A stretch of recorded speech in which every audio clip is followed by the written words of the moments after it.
ज़िलहिजा की तपती हुई फिजाओं में जब लाखों सफेद एहरामों में लिपटे हुए इंसान मैदान अराफात में सिर झुकाए हुए खड़े होते हैं तो जमीन पर सिर्फ एक मजमा नहीं होता बल्कि बंदगी, तौबा और इंसानी बराबरी का सबसे बड़ा मंजर उतरता है। और इसी को कहते हैं यौम अराफात। इस्लाम में इसे सबसे अफजल दिनों में शुमार किया गया है। कहा जाता है कि इसी दिन अल्लाह अपने बंदों के सबसे करीब होते हैं और हदीस में ये लिखा हुआ आता है कि जो लोग हज पर नहीं हैं और इसी दिन रोजा रखते हैं, अल्लाह उनके 1 साल पहले और 1 साल बाद तक के जो गुनाह है उनको माफ फरमा देता है। अब आप जरा सोचिए, एक दिन जो इंसान को उसके गुजरे हुए साल से भी राहत देता है और आने वाले साल के लिए भी रहमत का दरवाजा उस इंसान के लिए खोल देता है।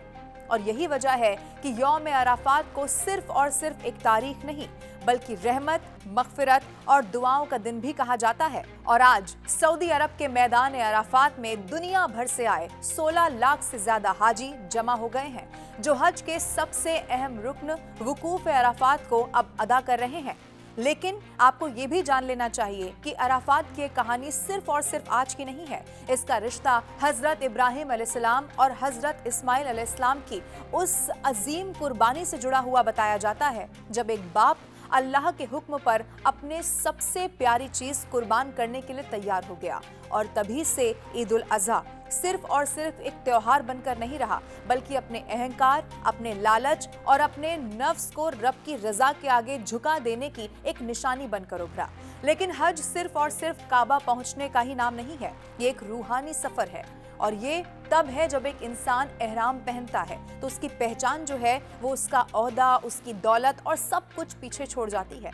राजा हो या फिर फकीर हो, सब एक जैसे सफेद कपड़ों में उस वक्त होते हैं। और फिर हाजी मक्का पहुंचते हैं, काबा शरीफ का तवाफ करते हैं, 7 चक्कर लगाते हैं और सफा मरवा की सई यहाँ पर करते हैं उस माँ की याद में जो कि बंजर बयाबान में अपने बच्चे के लिए पानी तलाश रही थी।